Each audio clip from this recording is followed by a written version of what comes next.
Right. So have you all seen, so since I know this may be a bad word now, but the whole NAR settlement stuff, like with us back in the day with Dodd-Frank and everything, that washed a lot of the bad seeds out of the industry, right? Are you all seeing that at all as far as? So being a leader in the industry and having a huge amount of respect for National Association of Realtors, NAR, Right. what we are seeing is the buyers are controlling the compensation of the agents, and they determine how we get paid. So we have lost the respect of the consumer. And I feel like as industry leaders, we need to come up, and we've been talking about this.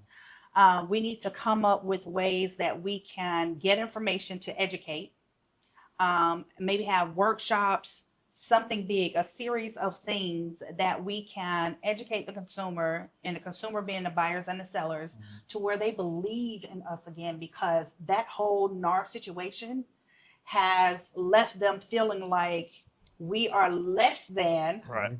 Well, I mean, we were already one step below a car salesman. I think we've fallen lower. That's the biggest car salesman. At least car salesman. But I think we have fallen lower on that pole because they feel like they have all the leverage and the control. And we are trying to now prove ourselves and our value to them to compensate us or justify the compensation that we're asking for. I'm not getting any pushback from buyers or sellers with the settlement, right? It's a conversation that I have up front. Hey, here's what it is. To my sellers, you guys were always in charge of what the compensation was. You were always in charge of it. On the buyer side, you were always expected to pay, but the standard, right? Well, what was typical was the seller paid.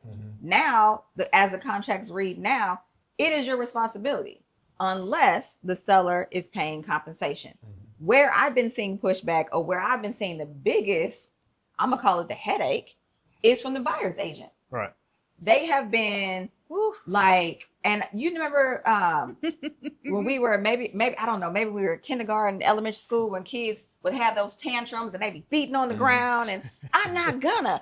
I mean, these people are literally choosing not to submit an offer because the seller's only offering 2%, 2.5% compensation, versus telling your buyer, hey, this seller is not offering my full 3%, which means you are responsible for the 0.5 or the 1% on this compensation. And in the grand scheme of things, we could be talking about $2,000, which is the difference between your buyer getting the home that they absolutely love and not.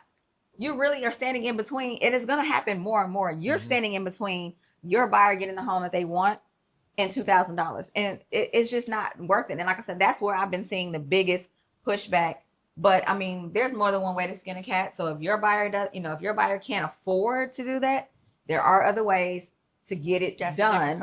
But again, as people say it all the time, it's the skills-based market. Right. If you don't have those skills, to Angel's point, you should be educating yourself, you should be sharpening your skills, and you should be learning new skills to help your buyers.